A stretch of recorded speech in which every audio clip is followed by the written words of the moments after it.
Confluent avec Catherine Egault et Mathieu Lavigne.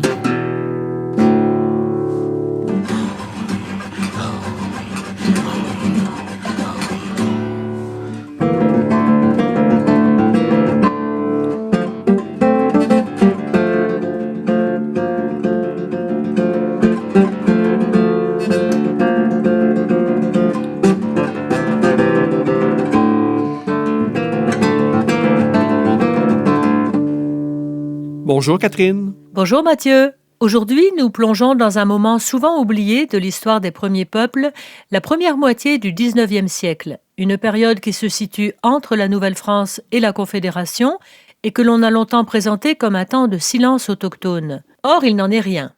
Dans son plus récent livre publié chez Boréal et intitulé « Ne rejette pas nos paroles, politique autochtone et gouvernance coloniale au Canada, 1815-1860 », l'historien Mathieu Arsenault montre que les peuples autochtones n'ont jamais cessé de faire entendre leur voix. À travers des lettres, des pétitions, des démarches diplomatiques, des chefs Inuits et Anishinaabeg ont interpellé la couronne britannique, défendu leur territoire et revendiqué une relation politique de nation à nation. Mathieu Arsenault est professeur au département d'histoire de l'Université de Montréal. Ses recherches portent sur l'activisme politique autochtone, les relations entre les Premières Nations et la société coloniale et la construction de l'État au 19e siècle. Au fil de cette entrevue, nous verrons que son travail ébranle certains mythes tenaces de notre récit national et qu'il éclaire d'un jour nouveau des débats bien actuels.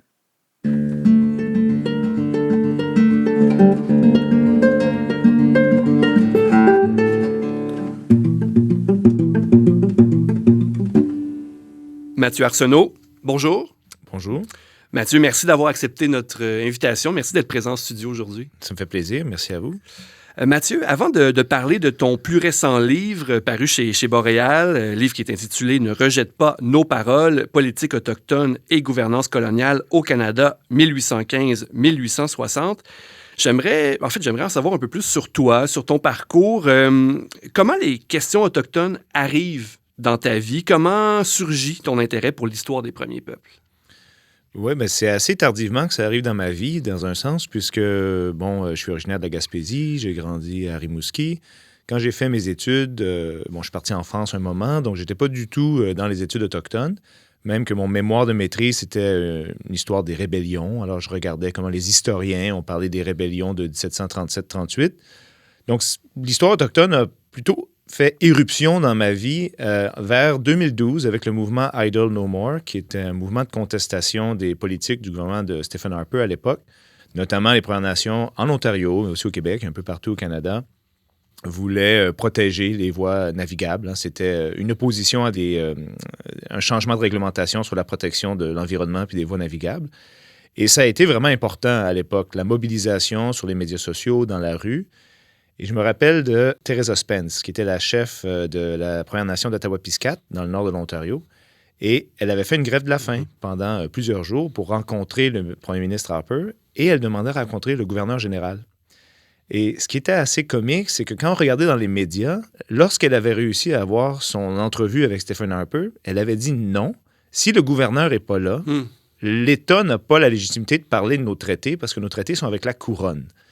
Et là, je voyais les articles de Radio-Canada et on le traitait de manière respectueuse, mais on voyait qu'il y avait une incompréhension, qu'on se demandait, mais pourquoi elle veut parler de la proclamation royale, puis pourquoi elle veut voir le gouverneur? Le gouverneur, il ne sert à rien.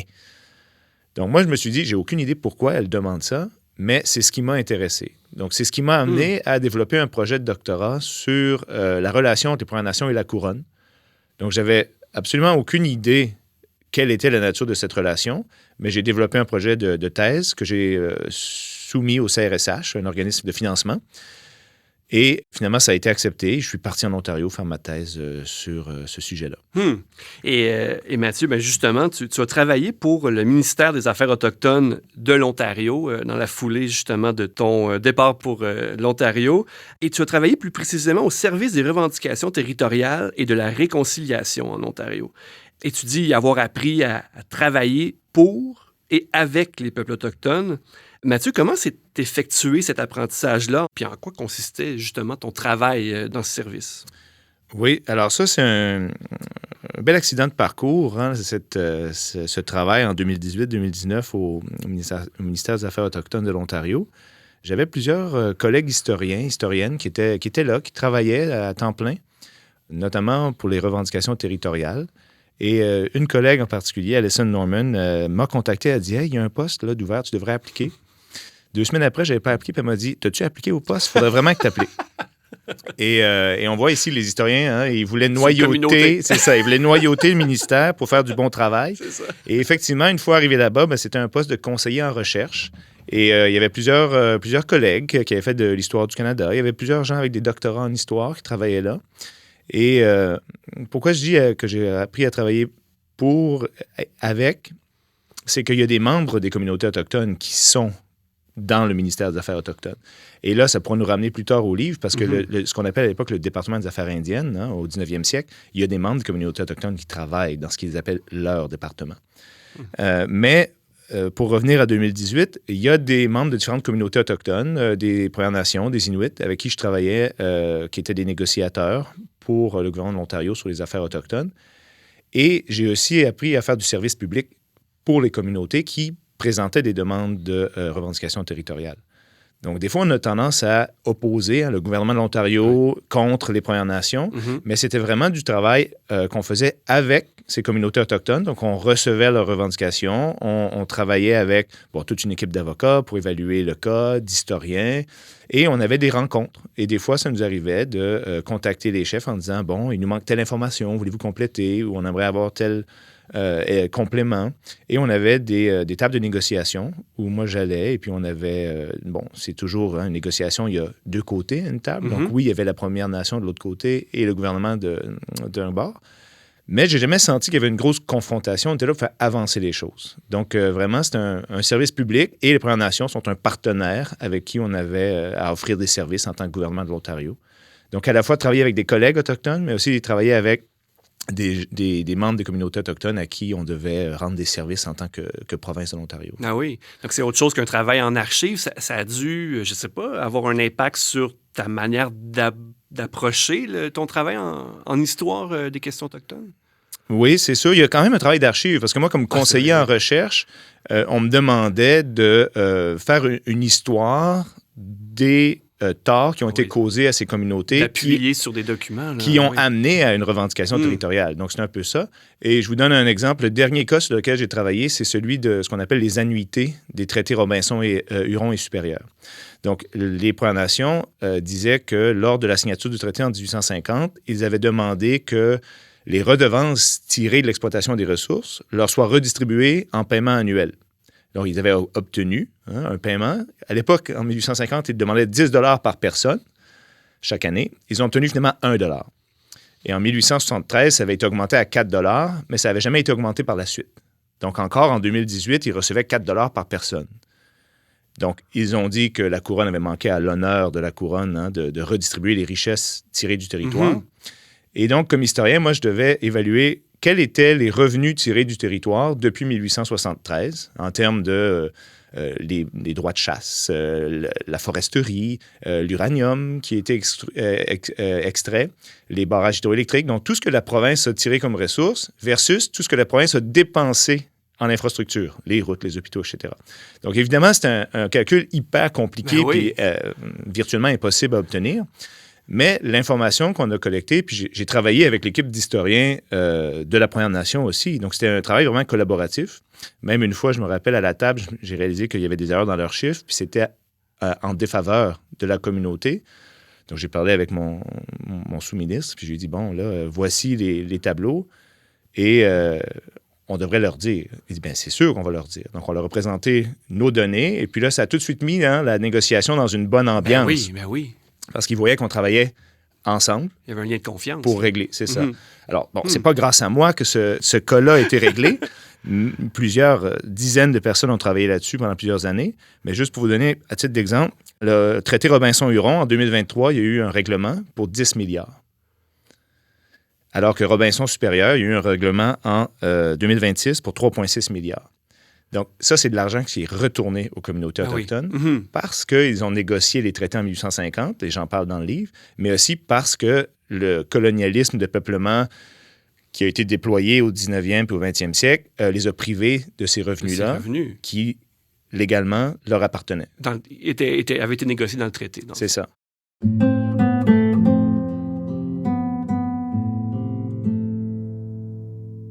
Mathieu Arsenault, je l'évoquais un peu plus tôt, donc tu as publié récemment l'ouvrage « Ne rejette pas nos paroles, politique autochtone et gouvernance coloniale au Canada ».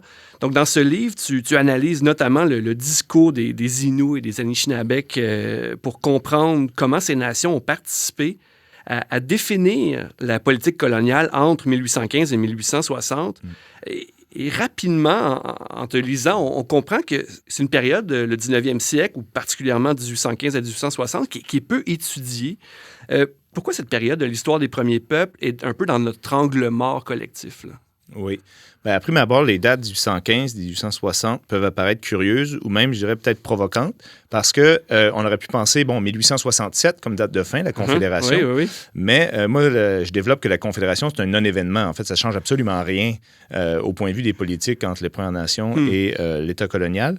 C'est plutôt l'année 1860 où là, il y a un transfert des responsabilités des affaires indiennes qu'on appelait à l'époque du gouvernement britannique à Londres vers le gouvernement canadien. Donc là, c'est un grand changement parce que tout d'un coup, les relations avec les peuples autochtones tombent entre les mains des politiciens locaux de la colonie canadienne. Donc ça, c'est pour la date de fin. Puis 1815, c'est parce que c'est la fin de la fameuse guerre 1812-1815. Donc, ça ne change pas grand-chose pour les communautés autochtones, c'est la fin de la guerre, mais les historiens, quand on regarde l'historiographie, ont toujours utilisé ce moment-là comme un point de tournant pour commencer à ignorer les peuples autochtones dans l'écriture de l'histoire.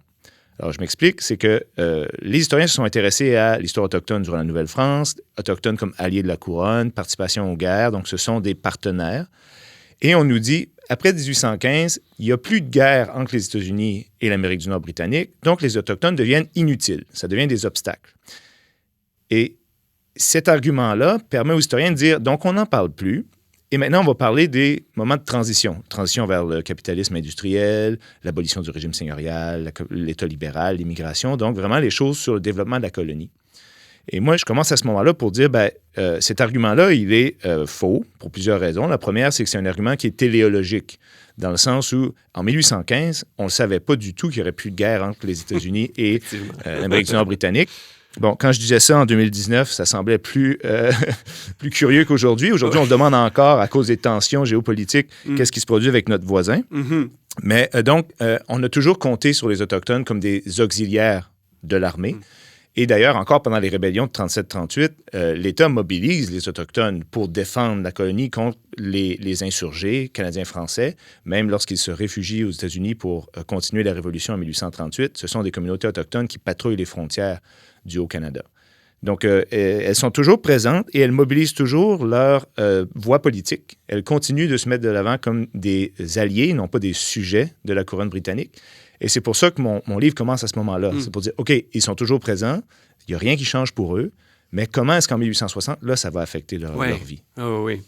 Et Mathieu Arsenault, dès les premières pages de ton livre aussi, tu décris ce lien particulier qu'ont les Autochtones avec la couronne. Tu l'as évoqué un peu plus tôt en parlant de Teresa Spence, ce discours qu'elle avait où elle voulait rencontrer la gouverneure générale à l'époque. À l'époque, c'était le gouverneur général, Daniel Johnston. Donc, ce lien avec la couronne, justement, tu l'explores dans ton livre pour la période du 19e siècle.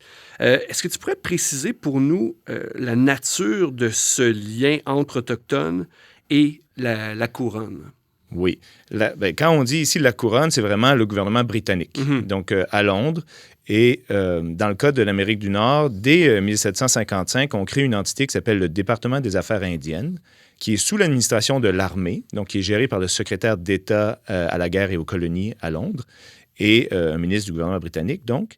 Et on nomme un surintendant général des affaires indiennes qui a pour rôle de gérer les relations avec les Autochtones pour empêcher une escalade des tensions entre les colons et les Premières Nations sur le territoire.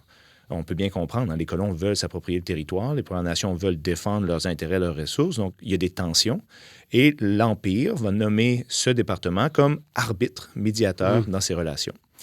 Ce département, il reste sous contrôle britannique jusqu'en 1860.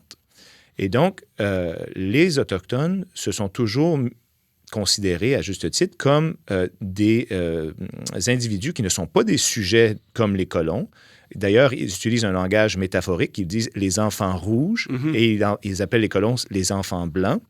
Et ils disent que la couronne, le gouverneur qu'on appelle notre père ou le roi qu'on appelle notre grand-père, est le père de ces deux enfants et il doit les traiter équitablement.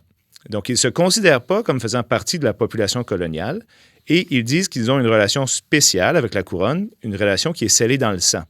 Donc, les paramètres de cette entente est de dire, comme Première Nation, nous allons protéger les intérêts de notre père dans la colonie. On va se battre pour les intérêts de la couronne britannique lorsqu'ils vont nous demander, mais en contrepartie, la couronne doit nous protéger contre les empiètements des colons, puis la perte de nos droits territoriaux.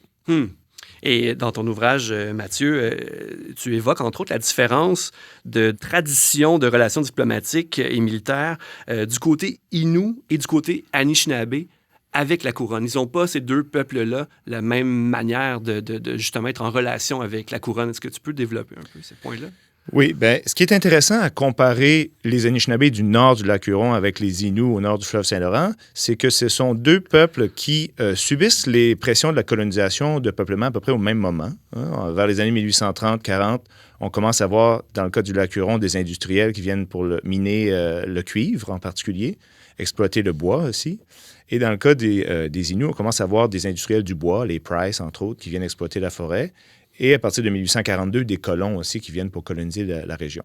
Donc, à peu près au même moment, ils font face à des défis similaires et ils vont utiliser les mêmes mécanismes de contestation pour faire voir leurs droits auprès du gouvernement. C'est-à-dire qu'ils vont notamment envoyer des pétitions pour dire au gouverneur, tu ne peux pas laisser tes enfants blancs venir ici sans, au préalable, faire l'achat des terres par traité, négocier un arrangement. Donc, pour faire valoir leurs droits sur le territoire, ils vont utiliser toute une stratégie, une rhétorique, un discours où ils vont chercher à forcer l'État à intervenir pour faire un arrangement qui va permettre de garder des relations de nation à nation et non pas voir les colons commencer à débarquer puis l'État de la province du Canada gouverner leurs terres en les excluant. Chez les Anishinaabe, on va mettre de l'avant ce discours d'une relation réciproque forgée dans le sang.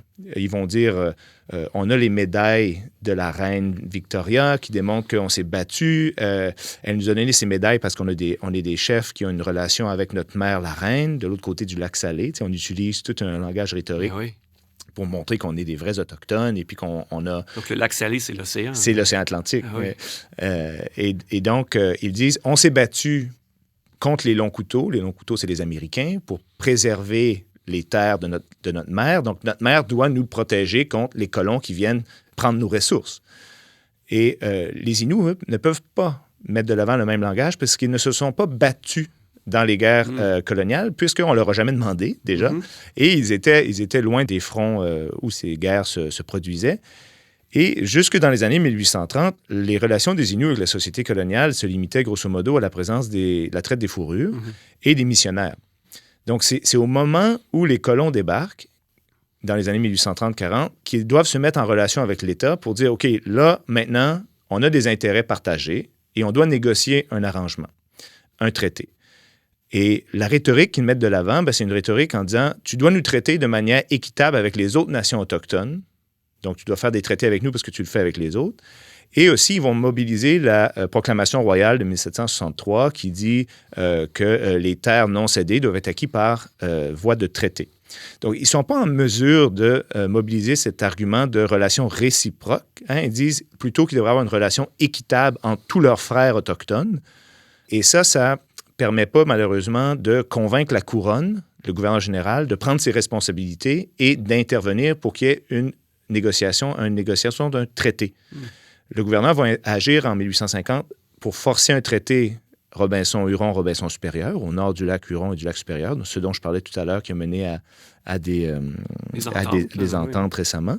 Dans le cas des Inuits, le gouverneur ne va pas agir parce qu'il considère que ces peuples autochtones ne sont pas de sa responsabilité, parce qu'ils n'ont jamais eu d'accord réciproque avec la couronne. Donc, c'est une interprétation qui est plutôt dans une vision très limitée de ses obligations en tant que département des Affaires indiennes. Et ce qu'il va faire, c'est qu'il va laisser les députés du Bas-Canada, à l'époque, ça s'appelle officiellement le Canada-Est, mais tout le monde appelle ça encore le Bas-Canada, ce qui va devenir le Québec, adopter une loi pour compenser les peuples autochtones pour la perte de leur territoire. Donc, c'est une solution législative qui ne les reconnaît pas comme une nation avec qui on négocie un traité, mais plutôt comme des dépendants domestiques, on va dire, des peuples dont on a déjà la responsabilité en tant que gouvernement. Donc, évidemment, les Inuits ne seront pas d'accord avec ça. Et eux, ils demandaient notamment des réserves, mais aussi un droit de regard sur l'exploitation du territoire et des redevances sur l'exploitation de la forêt. Hein? Donc, ce qu'on pourrait appeler des annuités. Et ils ne les obtiendront pas. Les députés du Bas-Canada vont juger qu'on peut leur donner des terres pour des réserves comme une juste compensation pour la perte de leur territoire. Mais dans le fond, on les voit comme des nécessiteux envers qui on est généreux. Hein? Mais si on regarde la situation d'un point de vue contemporain, ce qu'on peut dire, c'est que l'État bas-canadien considère que les terres lui appartiennent déjà, alors qu'il ne les a pas acquis par traité, et il va donner de la main gauche ce qu'il a pris de la main droite. Hein? Donc, ce n'est pas une forme de générosité, c'est une forme de dépossession territoriale où on cadre les Autochtones comme déjà des individus qui sont dépendants des politiques de l'État sur lesquels on pourrait avoir un contrôle, alors qu'au contraire, il aurait fallu signer des traités avec ces gens-là. Oui.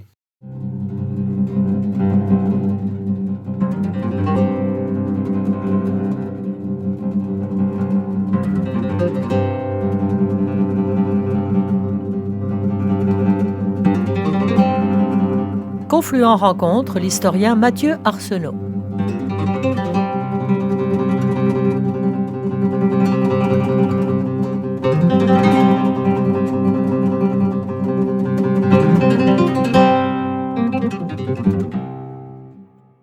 Mathieu Arsenault, une chose qui me frappe en t'écoutant, c'est le fait qu'il y a un certain réalisme du côté autochtone. Ils utilisent les mécanismes diplomatiques, en fait, les mécanismes prévus par l'État colonial. Ils cherchent vraiment un peu à trouver un terrain d'entente. Ils vont pas rejeter complètement. Il y a comme un réalisme. Ils négocient. Comment expliquer ça? Est-ce que c'était parce qu'ils sentaient que la situation... Bon, c'était évident que les Allochtones n'allaient pas reprendre le bateau et retourner en Europe. Comment expliquer justement cette démarche qui, somme toute, prend acte de la situation, là? Oui, bien déjà, il faut dire une chose, c'est qu'à ce moment-là, les Inuits, ils écrivent en Inuimun, et puis les documents qu'ils écrivent, souvent, ils les écrivent eux-mêmes.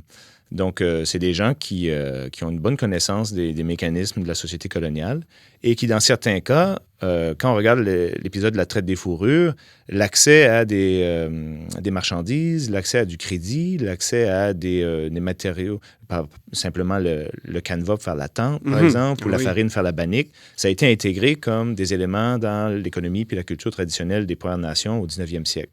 Donc, ils ne rejettent pas tous les aspects de la société coloniale. Ils rejettent la spoliation de leurs terres sans compensation et la mise à l'écart. Ce qu'ils veulent, ils voient bien comment le territoire se redéveloppe, mais ils ne veulent pas en être exclus. Et donc, ils ne se prononcent pas contre l'exploitation forestière. Ils se prononcent contre le fait qu'ils n'ont pas de pouvoir décisionnel dans la façon dont leur territoire va être exploité. Et ils veulent être des partenaires dans le redéploiement d'une nouvelle économie dans le territoire. On est tout sauf dans la passivité. Là. Les Inuits, les Anishinabés vont vraiment agir pour améliorer leur situation. Là. Oui, tout à fait. Puis, je veux dire, ils viennent à Québec, qui est la capitale du Canada, la province du Canada à ce moment-là. Ils vont à Toronto voir le gouverneur. Ils visitent... Il y a des événements assez cocasses. Par exemple, quand les Inuits viennent à Québec en 1848, ils vont au marché. Ils voient, oh mon Dieu, il y a tellement de viande, jamais qu'un chasseur pourrait manger tout ça. Ils vont voir aussi la session du Parlement, qu'ils trouvent foncièrement ennuyante. On peut les comprendre. Oui, c'est ça. Mais ils sont au courant de comment fonctionne la société coloniale et tout ça. Et puis, ils voient ce qui s'en vient. Et le but ici, c'est pas de dire, venez pas, restez tous chez vous, retournez en Europe. C'est pas ça l'idée. L'idée, c'est, il y a une nouvelle phase dans le développement du territoire qui s'en vient. Et ils le voient. Et c'est pour ça qu'ils rentrent eux-mêmes en contact avec l'État colonial. En disant, on voit que tu t'en viens, mais avant de venir, il va falloir qu'on s'arrange ensemble et qu'on mette les termes de notre cohabitation et de notre relation. Ah oui. Donc, c'est ce qu'ils demandent. Et malheureusement, ce n'est pas ce qu'ils obtiennent. Ouais. Puis un des modes d'action, c'est vraiment les pétitions. Hein, c'est un élément central dans ton ouvrage, Mathieu. C'est intéressant que les pétitions soient vraiment un vecteur, un mode d'action. souvent, quand on pense aux personnes, aux Autochtones, on pense à une tradition orale, mais là, une pétition, c'est écrit. Donc, peut-être nous parler un peu justement de comment ils utilisent cet outil de revendication. Oui, c'est un outil, c'est un support papier, la pétition, mais le livre s'appelle « Ne rejette pas nos paroles » parce que dans l'écriture, on garde le registre de l'oralité. Donc, ce qu'il faut bien comprendre, c'est que quand on écrit une pétition à l'État, on adopte un langage qui va permettre d'être compris. Donc, ce que les Inuits, ou ce que les Anishinabés, ou ce que toutes les nations autochtones font quand ils écrivent des pétitions, c'est pas nécessairement ce qu'ils font quand ils se parlent entre eux. Ils vont pas s'appeler les enfants rouges quand ils se parlent entre eux. Ça, c'est un langage pour l'État colonial. Et c'est une façon de rendre leurs paroles assimilables par l'État bureaucratique. Donc, en écrivant une pétition, on le sait qu'elle va être reçue par le département des Affaires indiennes, qu'elle va être archivée. Et dans certaines pétitions, c'est drôle parce qu'on sait, par exemple, je me rappelle d'une des Algonquins des Nipissing de Deux-Montagnes qui disent au gouverneur qui vient d'entrer en poste, « notre ancien gouverneur avait reçu des pétitions, regarde dans tes papiers, tu vas pouvoir les lire. » Donc, ils conscience des archives, conscience du fonctionnement de l'État colonial. Oui. Donc, ils utilisent ce mécanisme-là parce qu'il est assimilable par l'État. Ça ne les empêche pas de venir parfois avec leur pétition puis de vouloir la dire de vive voix au gouverneur avec qui ils font affaire. Et souvent, ils vont appeler les pétitions des paroles de papier. Donc, ça, c'est intéressant aussi parce que ça permet d'établir un réseau de communication. Donc, c'est une des choses que je mets de l'avant dans le livre, c'est qu'on pense souvent à l'État colonial comme une espèce de grande pieuvre là, qui a un centre puis qui s'étend dans les régions. Mais moi, ce que je démontre, c'est plutôt c'est les communautés autochtones en périphérie qui cognent à la porte de l'État, qui disent, là, on a des intérêts partagés, puis il faudrait qu'on négocie. Là. Tu ne peux pas juste laisser ton monde venir ici. Il faut établir le droit des conventions, des traités. Ah oui, donc ils vont ainsi se placer devant l'État pour être vus, là, littéralement. Là. Oui. D'ailleurs, on parle des pétitions. Il y a tout un discours imagé qui est mis de l'avant. Certaines communautés autochtones disent au gouverneur tu es notre père, tu ne nous connais pas, mais si tu savais comme on est malheureux ici dans les bois, prends notre mal en considération. Donc, c'est une façon d'apparaître aux yeux de l'État et aussi de rendre les paroles tangibles et de contrôler le message. Donc, c'est certain que les Inuits écrivent eux-mêmes. Dans certains cas, ils font appel à des intermédiaires, des missionnaires, des députés, etc. Donc, des fois, il y a des alliés aux communautés autochtones qui contribuent à rédiger les pétitions avec ces communautés. Souvent, elles sont rédigées en anglais ou en français, parfois en langue en Inuimun ou en langue Mohawk, en Kangaga. Mais on comprend très bien que le gouverneur ne lit pas l'Inuimun, donc on va lui offrir une traduction française. Oui. Et Mathieu Arsenault, est-ce que tu dirais que tout ce travail diplomatique qui est effectué par les premiers peuples au 19e siècle, ça s'inscrit dans la foulée d'une masculinisation de la politique autochtone, entre autres dans une transformation peut-être du rôle des chefs en milieu autochtone?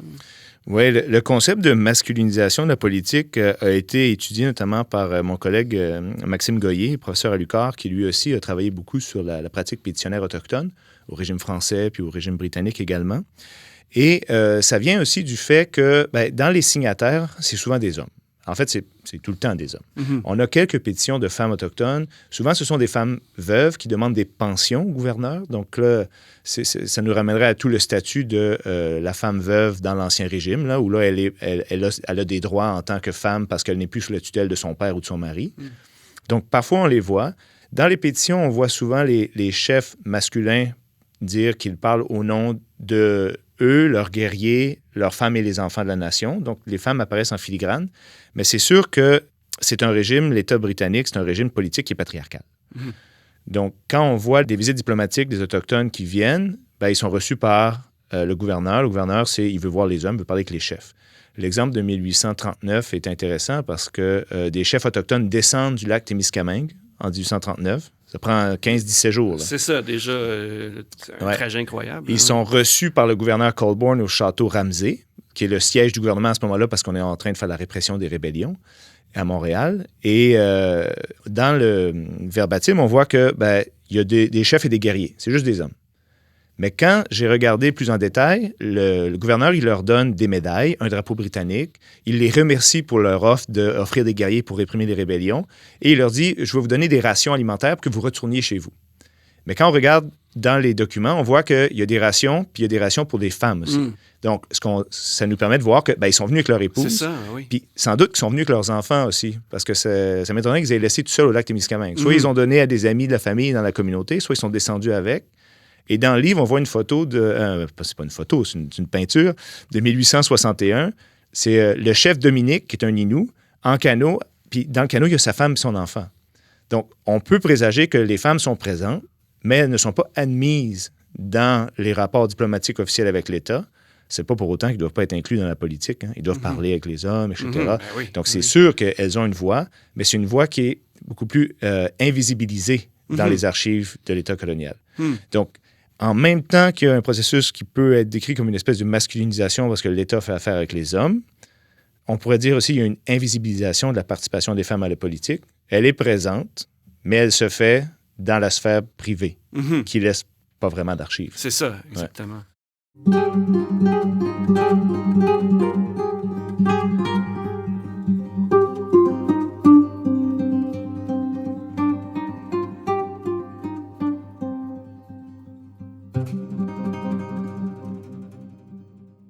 Mathieu Arsenault, dans ton ouvrage, il y a une représentation de l'histoire nationale que tu viens détricoter, je dirais.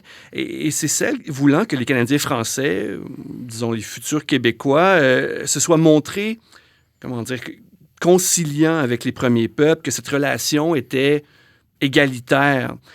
C'est quoi les angles morts de ce récit ou de ce narratif? Bien, je pense qu'on a fait beaucoup de progrès dans les dernières années, depuis les années 1980, entre autres, sur l'histoire de la Nouvelle-France. Revisiter l'histoire de ce qu'on appelle le temps des origines. Et on s'est beaucoup plus intéressé à l'histoire autochtone.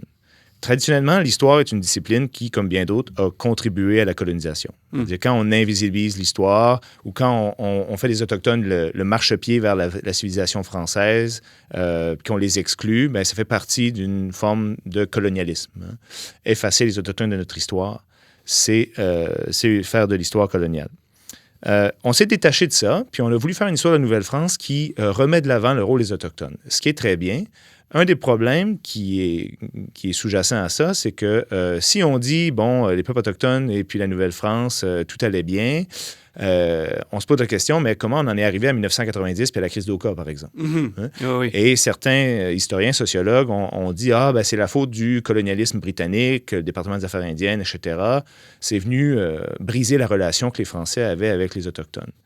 Alors moi, ce que je dis, c'est que ça, c'est une forme d'aveuglement sur les sources du malaise entre les communautés autochtones et la société québécoise. Et on peut le voir au 19e siècle. Le Québec se construit comme une société qui est une société coloniale. La création des régions, la colonisation du Saguenay à partir de 1842, ça se fait sur la dépossession des peuples autochtones. Et on a choisi d'exclure les Autochtones de la participation à cette colonisation du territoire.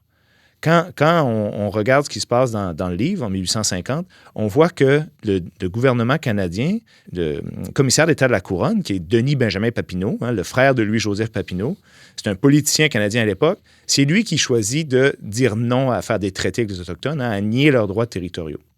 Et il le fait parce qu'à ses yeux, le peuplement des régions comme l'Outaouais, le Saguenay, puis plus tard un peu, on pourrait dire la Gaspésie, bien, c'est l'avenir de la nation canadienne-française. C'est à ce moment-là que le slogan « Emparons-nous du sol si on veut conserver notre nationalité » émerge. Donc, la colonisation, c'est un projet national. Puis moi, je pense que c'est un projet national qui est valide à cette époque-là. La création des régions, les identités du Québec, ça fait partie de l'essence du Québec. Mais il faut aussi reconnaître que ça s'est fait en excluant les Premières Nations. Ça aurait pu se faire autrement, mais c'est comme ça que ça s'est fait. On les a exclus de la gestion du domaine public et on les a exclus de la participation politique. Donc, ça, c'est l'essence, tant qu'à moi, de l'histoire du Québec. L'histoire de la Drave, l'histoire des camps de bûcherons, l'histoire de la colonisation du territoire, c'est une histoire qui est triomphaliste au 19e siècle pour le Québec. Hein? On s'empare du sol, on reprend en main les moyens de soutenir la nation québécoise. Mais ça se fait aussi sur la dépossession des Autochtones et leur exclusion du champ politique. Et dans ce contexte-là, comment la discipline historique peut contribuer justement à un travail de... Bon, c'est un mot qui est quand même critiqué, mais à ce travail de réconciliation. C'est quoi le rôle de la discipline historique justement dans ce travail de rapprochement et de relecture de notre histoire nationale? Moi, je pense que le rôle de la discipline historique, c'est pas nécessairement un rôle militant. C'est un rôle pour comprendre, pour informer. Quand on regarde la Commission Vérité et Réconciliation, son rapport de 2015, elle le met bien de l'avant. Il faut regarder la vérité en face si on va être capable de mettre de l'avant la réconciliation, des politiques pour réparer les torts que nos relations passées ont pu créer. Donc, moi, ce que je vois, c'est pas un projet décolonial dans le sens qu'il faut que le Québec devienne tout d'un coup une société postcoloniale ou décoloniale. Ça, c'est un projet révolutionnaire qui peut avoir des bonnes intentions puis qui est intéressant à discuter en sciences politiques. Mais moi, je suis plutôt un étapiste et puis je me dis, bien, comment est-ce qu'on peut essayer de ne pas dire tout ce qui s'est fait au Québec, c'est mal pour réinventer quelque chose, mais plutôt voir comment est-ce qu'on peut en revenir à un équilibre de rapport de nation à nation. Je considère que l'histoire du Québec, elle est valable et puis que si on dit aux gens au Saguenay, par exemple, ou en Gaspésie, que leur identité s'est construite sur le dos des Premières Nations puis qu'ils devraient être repentants, on ne va pas arriver à rien. Parce que la création du Québec puis du nationalisme québécois, de l'identité québécoise, elle est valable. Puis les revendications autochtones, puis les torts qui ont été causés, elle est aussi valable. Donc, il faut arriver à réconcilier ces deux récits-là. Et je pense que l'historien peut dire, bon, regardez, voici comment le colonialisme de peuplement a opéré au 19e siècle en excluant les communautés autochtones. Il y aurait eu d'autres façons de le faire.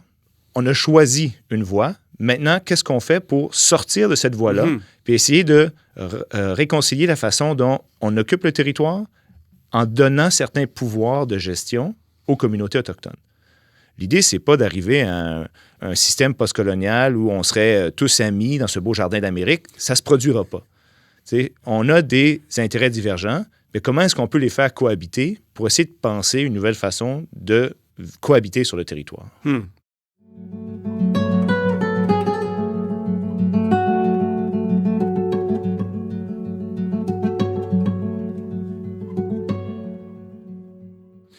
Mathieu Arsenault, comment ton livre vient éclairer certains débats actuels qui touchent les premiers peuples? Parce qu'en te lisant, j'ai vraiment eu l'impression que ce livre pouvait nous amener justement à réfléchir sur des débats que l'on vit en ce moment. Oui, mais si on regarde... mon livre, c'est un livre d'histoire au 19e siècle. Mais il s'ouvre sur Idle No More. Il s'ouvre sur 2012. Et c'est un prétexte que j'ai utilisé pour essayer de comprendre ce qui s'est passé. Et à la fin, dans la conclusion, je reviens sur les événements des années 1960, 70, les accords de la baie James au Québec. Et on voit que c'est un tournant. Les années 70-80, c'est un tournant où on commence à se délaisser un peu du colonialisme de peuplement qu'on a vu émerger dans mon livre au 19e siècle. Et on dit, ben OK, il faut cohabiter avec les Autochtones. Quand le Québec fait les accords de la baie James, puis qu'on accède à une certaine cohabitation sur le territoire avec les Cris et les Inuits, bien, il ne le fait pas de gaieté de cœur. Il le fait parce qu'il est forcé de le faire, parce qu'il a nié les droits autochtones pendant des décennies. Et là, les tribunaux lui disent tu aurais dû faire une cession territoriale à partir d'un traité avant de développer le territoire. Fait que là, on le fait avec un traité moderne. Bon, ça, c'est un nouveau départ. C'est ça le genre de cohabitation. C'est pas quelque chose qui empêche le développement économique. C'est quelque chose qui redistribue à la fois les richesses tirées du territoire et la gouvernance. Comment on divise la gouvernance pour qu'il y ait des partis qui soient impliqués, qui soient à la fois autochtones et issus de la société québécoise. Donc, je pense que mon livre permet de mettre en place comment est-ce qu'on en est arrivé à partir de 1860 à développer un colonialisme de peuplement proprement canadien. Et ça, moi, je le vois dans les années 1960, au moment où le gouvernement de Pierre Elliott Trudeau met de l'avant le projet du Livre blanc, 1969. Il dit exactement ce qu'on essaie de faire depuis 1860, c'est-à-dire abolir le département des Affaires indiennes, abolir les réserves, abolir le statut politique des communautés autochtones pour les assimiler. Et à ce moment-là, ils nous disent, comme ils ont dit depuis 1860 puis avant, ils disent non, c'est pas ça qu'on veut. Ce qu'on veut, c'est être des partenaires. Donc, 69, ça a été un point de tournant, on pourrait dire. Pour le Québec, vraiment, en 1975, là, les accords de la baie James, c'est un point tournant. Puis aujourd'hui, on en est encore à tâtonner, il faut bien le dire, sur comment est-ce qu'on en arrive à créer cette nouvelle architecture constitutionnelle ou ces nouveaux accords de principe qui nous permet de collaborer, cohabiter et non pas simplement imposer la volonté québécoise aux Premières Nations. Ah oui. Et en terminant, Mathieu, je me demandais, dans le cadre des cours que tu donnes à l'Université de Montréal, comment réagissent les jeunes historiennes en devenir à cette façon, justement, de faire l'histoire aujourd'hui, à cette manière de prendre vraiment acte de l'histoire autochtone dans le grand récit national? Comment ils réagissent, les jeunes? Ils réagissent assez bien. Si je vois le nombre de personnes qui viennent dans mes cours, ça semble les intéresser. Il y a un intérêt. J'entends très, très souvent les jeunes et les moins jeunes dire « On m'a jamais appris ça à l'école. » Ben, moi non plus. Moi non plus. Donc, c'est ça. Et ce qui me rend enthousiaste, c'est à la fois des gens qui viennent dans les cours parce que ça les intéresse, mais aussi des gens d'enseignement au secondaire qui prennent mon cours comme cours à option et qui disent « Nous, on doit enseigner ça au secondaire, mais on n'est pas bien équipé pour le faire. » Et je les comprends. C'est de la recherche qui est nouvelle. Moi, certains de mes autres collègues, on commence à s'investir dans cette histoire du 19e siècle avec les relations autochtones. Et je pense que les premiers résultats de ces recherches-là commencent à sortir et avoir un impact à travers nos cours, à travers nos publications. Il y a un grand appétit pour à la fois les Québécois puis les gens qui sont les nouveaux arrivants de comprendre. À l'Université de Montréal, on a beaucoup d'étudiants qui nous viennent un peu partout dans le monde. Et ils veulent comprendre et les échos que j'ai sont assez positifs. Et dans mes cours, je suis encore assez malhabile de la manière que je les finis parce que quand c'est des cours qui portent sur, disons, le 19e, 20e siècle ou des cours sur les origines à nos jours, bien, à la fin, je parle de choses qui ne sont pas faciles. C'est la violence envers les femmes autochtones, la prévalence des maladies comme la tuberculose aujourd'hui dans le nord du Québec, les stérilisations forcées, tout l'héritage du colonialisme. Et ça les rend mal à l'aise, ça bouleverse certaines personnes. Ici, on pourrait parler de la crise d'Oka. Le legs de la crise d'Oka sur les consciences des relations entre Autochtones et Québécois est encore assez présent. La réconciliation, c'est voir tout ça en face, puis voir comment on en est arrivé là, puis qu'est-ce qu'on peut faire pour aller au-delà. Donc, c'est une histoire qui peut être passionnante, parfois divertissante, mais qui a des gros moments tragiques. Oui. Et je pense que c'est notre travail de les regarder en face. C'est pas tout le temps agréable. Mais la réconciliation, ça ne peut pas se faire ni à rabais, ni en s'aveuglant, en regardant simplement le temps des origines. Il faut voir l'ensemble de la trame historique. Et je pense qu'aujourd'hui, on est beaucoup plus tributaire de ce qui s'est passé au 19e puis au 20e siècle, de ce qui s'est passé, par exemple, durant la traite des fourrures.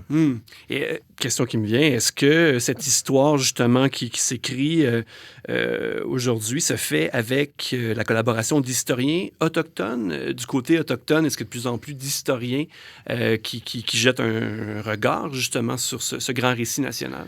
Oui, bien, on a parlé de question de décolonisation, on pourrait aussi parler d'autochtonisation. Il y a de plus en plus de jeunes autochtones qui se forment à l'histoire. Il y a aussi, la présence de l'histoire orale, l'histoire traditionnelle. Elle ne se fait pas seulement par l'histoire universitaire, l'histoire autochtone, elle prend toutes sortes de formes. J'ai des collègues qui travaillent en collaboration, surtout des collègues en anthropologie, qui vont travailler en collaboration avec les Premières Nations pour mettre de l'avant un discours qu'eux voudraient qu'il soit publié sous forme de livres, sous forme d'articles. Moi-même, je fais de la collaboration avec des communautés autochtones lorsque je fais certaines recherches. Parfois, comme dans ce cas-ci, le livre il est basé sur des paroles autochtones, mais des paroles autochtones du passé. Donc là, je mobilise une histoire qui a été écrite par ces Premières Nations-là, sans nécessairement collaborer avec des gens qui sont vivants. Mais ça m'arrive également d'aller voir des centres d'archives autochtones.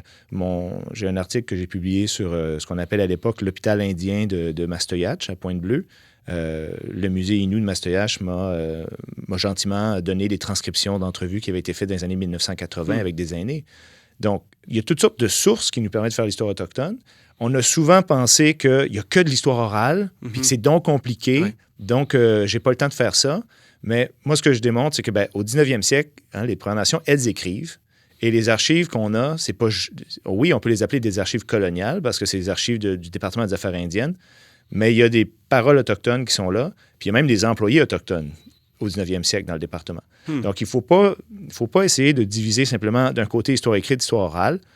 C'est beaucoup plus complexe que ça. Puis oui, il y a une pertinence à faire de l'histoire avec les communautés autochtones aujourd'hui. Mais il y a aussi une pertinence pour les historiens non autochtones de décoloniser notre regard en mobilisant les paroles issues du passé. Donc, c'est un travail où il y a de la place pour tout le monde, parce qu'il y a beaucoup de travail à faire. Mathieu Arsenault, un énorme merci, vraiment, c'était passionnant. Merci beaucoup. Je vous remercie.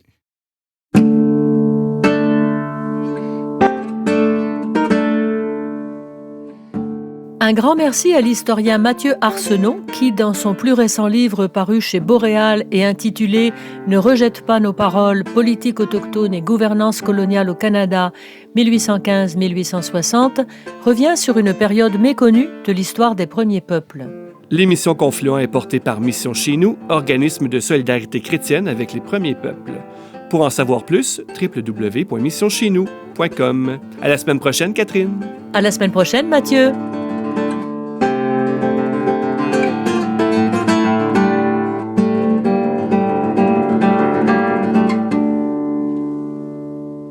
La production de cette émission est possible grâce au soutien financier des Oblates franciscaines de Saint-Joseph et de la Fondation Lucien Labelle.